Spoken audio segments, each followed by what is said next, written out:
Salam əziz balalar, yenidən hər birinizi xoş gördük. Bugün biz sizinlə yeni mövzuya başlayacağıq. Mövzumuz ağacdır. Həmçinin biz sözün mənasını necə izah etməyin yollarını birlikdə öyrənəcəyik. Uşaqlar, mən sizə keçən dərsdə ağac mətnini oxumağı tapşırmışdım. Əminəm ki, oxumusunuz. İndi isə gəlin, dərsliyimizdə birinci tapşırığı birlikdə işləyək. Birinci tapşırıqda mətnə görə cümlələrin ardıcıllığını müəyyən et, hansı cümləni hadisələrin nəticəsi kimi qəbul etmək olar. Gəlin əvvəlcə bir cümlələrimizə baxaq. Oğlan bıçaqla ağacdan bir budaq kəsdi, ağac qurudu, oğlan ağacın yarpağını qopartdı, keçi ağacın qabığını gəmirdi. Bəli, siz artıq bilirsiniz ki, burada birinci hadisə bu idi. Oğlan ağacın yarpağını qopartdı. Daha sonra nə baş verdi uşaqlar? Doğrudur, keçi ağacın qabığını gəmirdi və sonra oğlan bıçaqla ağacdan bir budaq kəsdi. Və nəhayət sonda isə ağac qurudu. Uşaqlar, sualın ikinci hissəsində verilmişdi ki, hansı cümləni hadisələrin nəticəsi kimi qəbul etmək olar? Bəli uşaqlar, dördüncü cümləmiz, yəni ağac qurudu cümləsi bütün bu baş verən hadisələrin nəticəsi kimi qəbul olunur. İndi isə gəlin ikinci tapşırığa baxaq. Göy rənglə verilmiş söz mətndəki mənasına görə hansı sözlə yaxın mənalıdır? Mətnimizdə sonuncu cümlədə bitmək sözü işlənilib göy rənglə. Cümləni əvvəlcə oxuyaq. Burada ağac bitmək istəmir. Yəqin bizim torpağımız pisdir. İndi isə gəlin variantlarımıza baxaq. Qurtarmaq, yetişmək, cücərmək və sona çatmaq. Bəli, B variantı burada tamamilə bitmək sözü ilə yaxın mənalıdır. Burada ağac yetişmək istəmir, cücərmək istəmir. Yəqin bizim torpağımız pisdir. Cavab B variantıdır uşaqlar. İndi isə gəlin uşaqlar səhifə 73-də verilmiş bu qaydaya diqqət edək. Qeyd olunur ki, sözün mənasını müxtəlif yollarla izah edə bilərik. Biz sözə yaxın mənalı söz seçə bilərik. Məsələn, dərslikdə verilib alışmaq sözünə yaxın mənalı sözlə alovlanmaq, odlanmaq sözünü deyə bilərik. Digər bir vasitə, digər bir yol isə həmin sözün əlamətlərini sadalaya bilərik və yaxud da aid olduğu məna qrupunu müəyyən edə bilərik. Məsələn, söz verilib kirpi sözü, kirpi sözünün əlamətlərini sadalaya bilərik. Dərisi tikanla örtülüdür, yumrudur və məna qrupu verilib ki, heyvandır. Uşaqlar, gəlin dərslikdə verilən tapşırıqlara baxaq və öyrəndiyimiz qaydaları daha da möhkəmləndirək. Tapşırıq 3-də 4 sözdən biri məna qrupuna görə fərqlidir. Gəlin həmin sözü tapaq. A variantında sarı, B variantında qırmızı, C variantında uzun, Ç variantında yaşıl yazılıb. Diqqətlə baxsaq uşaqlar, sarı, qırmızı və yaşıl rəng bildirir və rəng məna qrupuna aiddir. Uzun isə, bəli, uzunluq bildirir və bu söz fərqlidir. Növbəti yazılara baxaq. A variantında yaz, B variantında payız, C variantında qış, Ç variantında isə iyul yazılıb. Uşaqlar, diqqətlə baxsaq görərik ki, yaz, payız, qış fəsillərin adını bildirir. İyul isə ilin aylarından biridir. Deməli, bu fərqlidir. Və sonuncuda xiyar, paxlava, pomidor və kartof verilib. Uşaqlar, diqqətlə baxsaq görərik ki, burada tərəvəzlərin adları var. Xiyar, pomidor və kartof. Paxlava isə şirniyyat adıdır. Deməli, bu fərqlidir. İndi isə dördüncü tapşırığa baxaq. Uyğunluğu müəyyən et. Uşaqlar, sözlər verilib və sözlərin mənası izah olunur. Gəlin baxaq birinci sözə. Çəkic. Siz artıq bilirsiniz çəkic nədir? Çəkic mismarı çalmaq üçün əmək alətidir. Gəlin ikinci sözə baxaq. Dülgər. Sözlərin mənasına diqqət etsək, dülgər kimdir uşaqlar? Taxtadan müxtəlif əşyalar düzəldən usta. Bəli. Deməli, Ç variantı doğrudur. Bənna da sənət adıdır, peşə adıdır və bənna kimə deyirik biz uşaqlar? Daş və ya kərpiçdən ev, hasar tikən ustadır, doğrudur. Və sonuncu isə kəlbətin, artıq görürsünüz, mismarı çıxarmaq üçün əmək alətidir.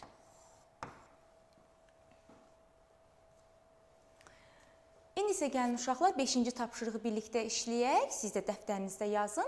Sual işarələrinin yerinə hansı sözlər olmalıdır? Oxuyaq. Gördüyünüz kimi 2 burada misra verilib, onları birləşdirib bir dənə söz yazacağıq. Bitkilərin içində hamıdan seçilirəm, lazımsız bir ot kimi hər zaman biçilirəm. Uşaqlar, siz yəqin ki, nənə ilə, baba ilə bağda işləyərkən lazımsız bir ot olanda onu çıxardığını görmüsünüz. Yəqin ki, onun adını da eşitmişsiniz. Bəli, o otun adı alaqdır. Biz yaza bilərik bura. Alaq. Növbəti cümləni oxuyacağam və onu orada qeyd edəcəyik. Tərsinə oxunanda alınmaz bir qəsirəm. Uşaqlar, bax, görürsünüzmü? Qəsir. Biz o sözü tərsinə oxuduqda qəsir sözünün başqa bir mənası olan sözü alırıq. Yəni, q-a-l-a, qala. Və baş hərfini dəyişsən, meşədə açıq yerəm. Meşədə açıq olan bir yer var ki, ona biz nə deyirik? Baş hərfini dəyişsək, bəli, tala.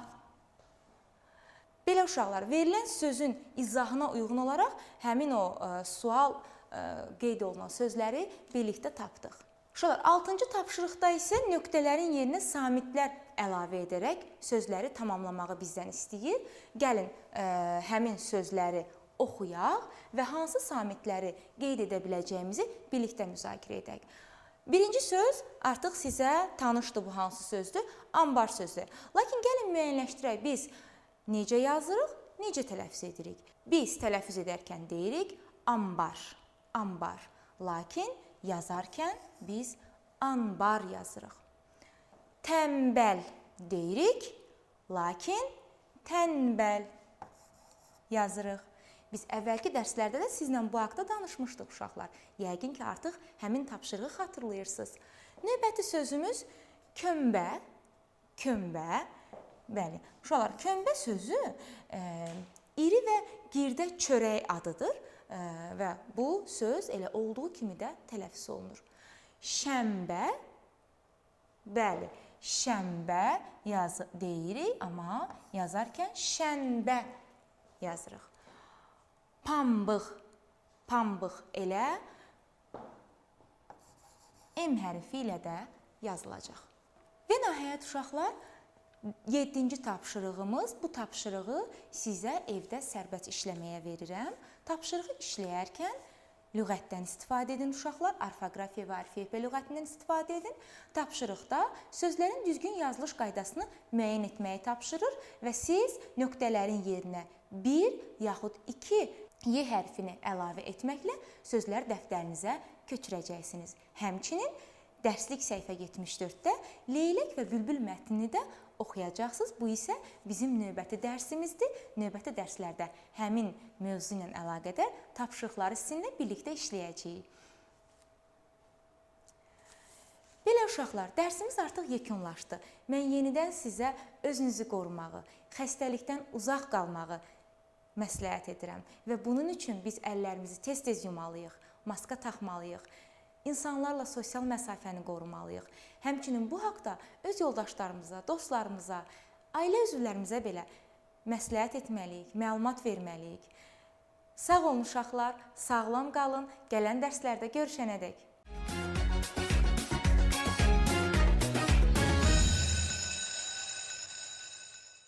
Salam əziz uşaqlar, xoş gördük sizi. Bizim bugünkü dərsimiz məsələ həlli, seçin, hesablayın və yoxlayın olacaq. Biz sizinlə müxtəlif məsələlər həll edəcəyik. Ona görə dəftərinizi və qələminizi götürün, mənə diqqətlə qulaq asın. Gəlin lövhədəki nümunəyə baxaq. Kompüter televizordan 100 manat ucuzdur. Televizor və kompüter birlikdə 900 manatadır. Kompüter neçəyədir? Biz elə ədəd tapmalıyıq ki, onların cəmi 900 olsun fərqi isə 100 olsun. Gəlin biz nümunəyə baxaq və seçilən rəqəmlərə diqqət yetirək.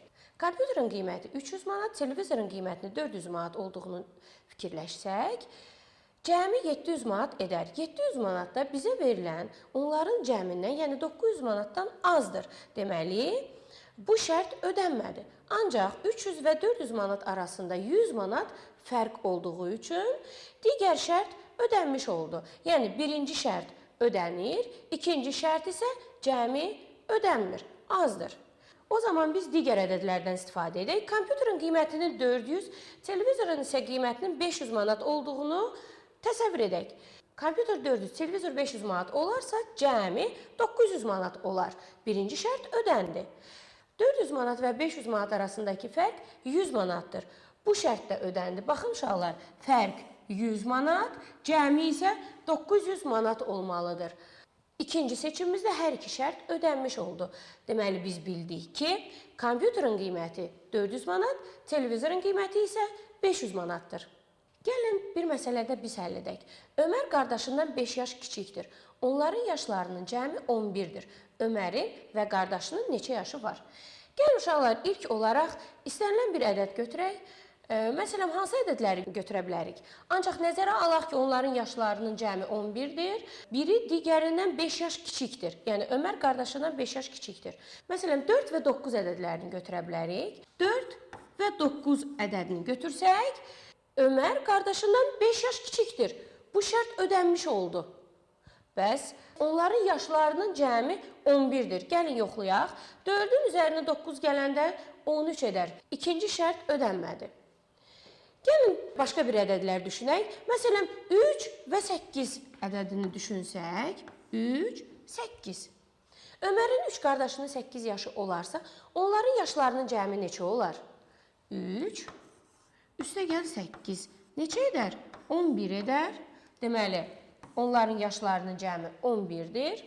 Məsələdə deyilir ki, Ömər qardaşından 5 yaş kiçikdir. Gəlin baxaq, Ömərin 3 qardaşının 8 yaşı varsa neçə yaş kiçik olar? Bəli, 5 yaş kiçik olar. 8-dən 3 çıxanda 5 edər.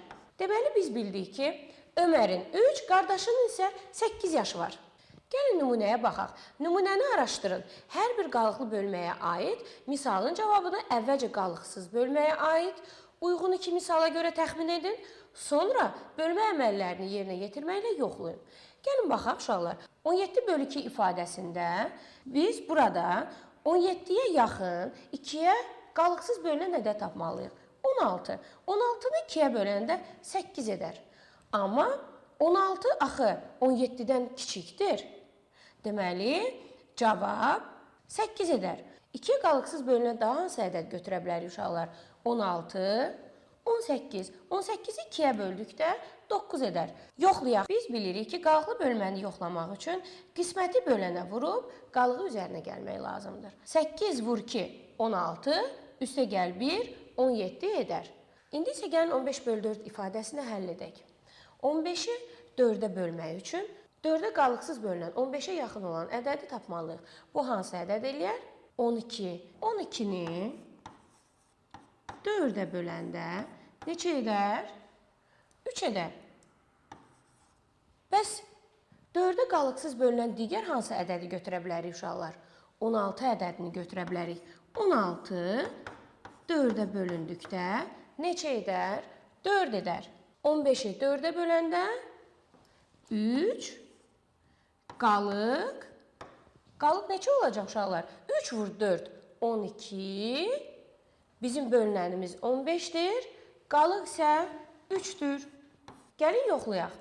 Qalıqlı bölməni yoxlamaq üçün qisməti bölənə vurub qalığı üzərinə gəlmək lazımdır. 3 vur 4, qisməti bölənə vururuq, üzərinə qalığı gəlirik. 3 vur 4, 12. 12 üstə gəl 3, 15 edər. 5-ə qalıqsız bölünən 36-ya yaxın olan ədəd hansıdır? 35-dir. Doğrudur. 35-i 5-ə bölsək neçə edər? 7 edər. 7 vur 5, 35. Hansı ədəd 5-ə qalıqsız bölünəcək? Və 36-ya yaxın olacaq. 40 ədədidir. Doğrudur. 40-ı 5-ə böləndə neçə edər? 8 edər. Bəs qismət neçədir? 36-dır. 5-ə böləndə neçə edər? 7. Çünki 7 vur 5 edəcək 35. Bizdə bölünən 36-dır. Qalır 1. Gəlin yoxlayaq. Yoxlamaq üçün qisməti bölənə vurub, yəni 7-ni 5-ə vurub, üzərinə qalığı gəlirik. 7 vur 5, 35. Bir də qalıq 36. Verilənlərə görə ədədləri müəyyən edin. 2 ədədin cəmi 9, hasili 14-dür. Uşaqlar, 2 ədədin cəmi, yəni 1 ədəd, üstünə gəl 2-ci ədəd, 9 edər. Bu ədədlərin hasili 14-dür. Eyni ədədlərin hasili 14-dür. Bu ədədlər neçədir? Gəlin seçib yoxlayaq və ədədləri yerinə yazaq. Məsələn, hansı ədədləri yaza bilərik ki, cəmi 9 olsun? 5 və 4 ədədi ola bilər. 5 üstə gəl 4, 9 edir. Bəli. İndi gəlin vurma əməliyindən də yoxlayaq. Çünki həmin ədədləri vurduqda 14 etməlidir. 5-i 4-ə vuranda 14 edərmi? Xeyr. 5 vur 4, 20 edər. Deməli, 5 və 4 ədədləri uyğun gəlmir. Bəs hansı ədəd ola bilər? 7 və 2 götürə bilərikmi? Bəli, 7, üstə gəl 2, 9 edər. Bəs 7-ni 2-yə vuranda, 7 vur 2, 14 edər. Biz tapdıq ki, 7 və 2 ədədlərinin cəmi 9, hasili isə 14-dür. 2 ədədin hasili 7, cəmi 8-dir. Gəlin qeyd edək, 2 ədəddir. Bu ədədlərin hasili 7, cəmi isə 8-dir. Bu ədədlər neçədir? Gəlin hasilə baxaq, hansı ədədləri vuranda 7 edər? 7 və 1 ədədlərini vurduqda 7 edər. Bəs onların cəmi neçə edər? 7 üstə gəl 1, 8. Deməli, 7-ni 1-ə vuranda 7, 7-nin üzərinə 1 gələndə 8 edər. Fikrimdə 30-dan kiçik tək ədəd tutmuşam. Bu ədədin rəqəmləri cəmi 5-dir. Fikrimdə tutduğum ədəd hansıdır? 30-dan kiçik tək ədədlər hansılardır? Gəlin onları qeyd edək. 29, sonra 27, 25, 23, 21, sonra 19, 17, 15, 13, 11, 9, 7, 5, 3 və 1. 30-dan kiçik tək ədədlər bunlardır. Bu ədədin rəqəmləri cəmi 5-dir. Gəlin tapaq görək, bu ədədlər içində hansı ədədin rəqəmlərinin cəmi 5-dir? 29, 2 üstə gəl 9, 11 edər. Bu ola bilməz. 27, 2 üstə gəl 7, 9 edər. 25, 2 üstə gəl 5, 7 edər. Bu da ola bilməz. 2 üstə gəl 3, 5 edər. 23. Gəlin baxaq, başqa ədəddə varmı? 2 üstə gəl 1, 3 edər. 1 üstə gəl 9, 10 edər. 1 üstə gəl 7, 8 edər. 1 üstə gəl 5, 6. 1 üstə gəl 3, 4 edər. 1 üstə gəl 1, 2 edər. 9, 7, 5, 3, 1 isə bir rəqəmli ədədlərdir. Deməli, fikrimdə tutduğum ədəd 23-dür. 23 ədədi həm 30-dan kiçikdir, həm tək ədəddir, həm də rəqəmlərinin cəmi 5-ə bərabərdir. Uşaqlar, tapşırıq olaraq dərslik səhifə 53-də 3 nömrəli tapşırığı həll edərsiniz. Dəyərli dostlar, koronavirus pandemiyasının geniş yayıldığı bir dövrdə çox diqqətli olmalısınız. Əllərinizi dezinfeksiya edici maddələrlə dezinfeksiya edin, maska taxın, ara məsafəsi saxlayın, diqqətli olun və özünüzü qoruyun. Sağ olun uşaqlar, sağlam olun.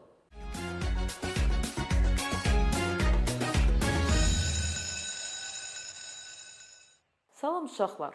Bilirsiniz ki, yeni il gəlir qarşıdan və yeni il bayramını həm bəzəyən, həm də ümumiyyətlə qışın simvolu olan şam ağacları barədə bu günləri sizlə danışacağıq və onu təsvir edəcəyik. Ümumiyyətlə şam ağaclarını müxtəlif formada təsvir edirlər. Bu anima formada ola bilər, bu uşaqların ən çox sevdiyi piramida formasında ola bilər və mən istərdim ki, bu günləri sizə 3 formada məhz şam ağacını təsvir etməyi başa salım. Bunun üçün mən görürsünüz ki, mərkəzi xəttləri artıq hazırlamışam. Siz bu şam ağaclarına baxaraq ilk öncə qaralamada çəkin, sonra hansını sevirsinizsə, hansını daha çox bəyəndinizsə, onu alboma köçürə bilərsiniz. İlk öncə mən ən sadə formada balaca uşaqların çəkdikləri şam ağacını çəkmək istərdim. Bunu çəkmək üçün piramidadan istifadə edirik. Yəni, aşağıdan bir xətt çəkirəm, bu şam ağacının oturacaq hissəsi və yuxarıdan hündürlüyünü qeyd edirəm. Sonra isə bu hissəni üçbucaq formasında təxminən simmetrik olaraq bölürük. Bu xəttlər hamısı köməkçi xəttlər olacaq və ümumi məsafəni 3 bərabər hissəyə bölürük. İndi isə uşaqlar, hər bölgünü biraz yuxarı hissəsini gödəldirik. Gördüyünüz kimi, hər bu enli olan məsafəni, horizontal xətti biraz baş tərəfdən gödəldirik. Bu, ən sadə formada olan şam ağacıdır və pozanı götürərək lazım olmayan xəttləri silirik. Bunlar bizə köməkçi xətti, artıq işlərini görüblər. İndi isə mərkəzi xətti də silirik və şam ağacımız təmiz öz təsvirini görürük.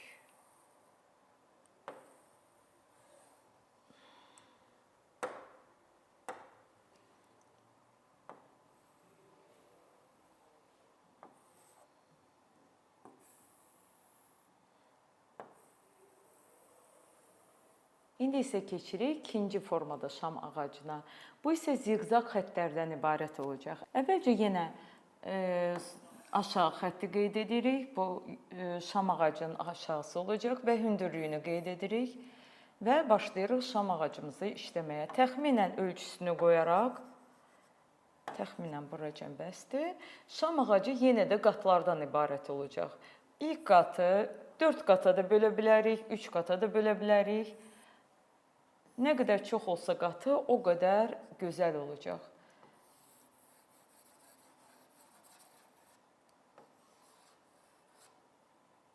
Hər qat o birisindən daha enli gəlməlidir.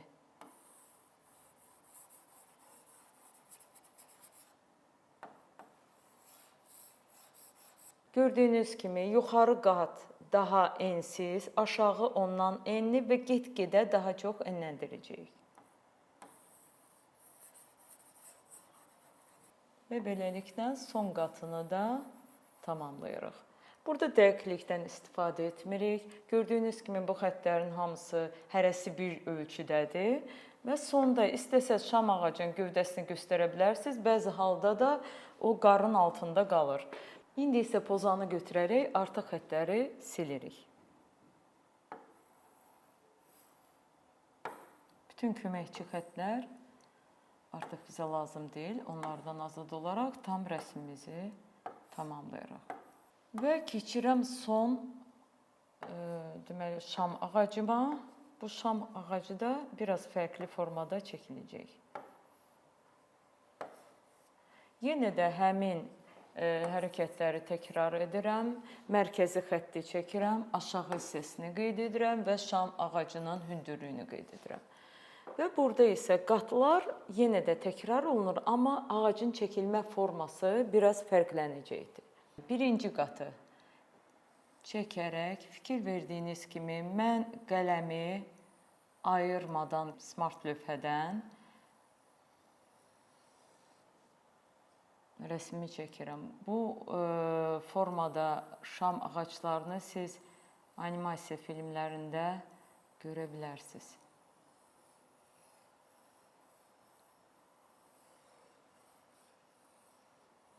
Çox gözəl olardı ki, belə ağacları çəkəndə üzərində qar çəkəsiz. Və yenə də bayaqki kimi pozanı götürərək artıq xəttləri silirəm. Sadə qələmlə bunu eləmək çox asandır. Və köməkçi xəttləri mütləq nazik çəkin. Çünki onlar silinəndə izlər qalmamalıdır. Şam ağacını tamamlayandan sonra uşaqlar onun daxili hissəsini rəngləməlisiniz. Məsəl üçün, mən qırmızı rəngi götürürəm və baş hissəsinə ulduz əlavə edirəm. Sonra dairəvi formada oyuncaqlar əlavə edirəm və bu oyuncaqları müxtəlif rənglərdə çəkə bilərsiniz. Bu isə öz zövqünüzlə ola bilər və yaxud meşədə qar örtülmüş şam ağacı çəkirsinizsə, bunda mən indi ağ rəngdə olduğuna görə fon, ağ rəng istifadə edə bilmirəm, mavi rənglə göstərəcəm. Üzərində bax belə bir örtük qar çəkə bilərsiniz. Və bu qarı sonra pambıqla örtə bilərsiniz. Mən müəyyən dərslərimdə bunu göstərmişəm.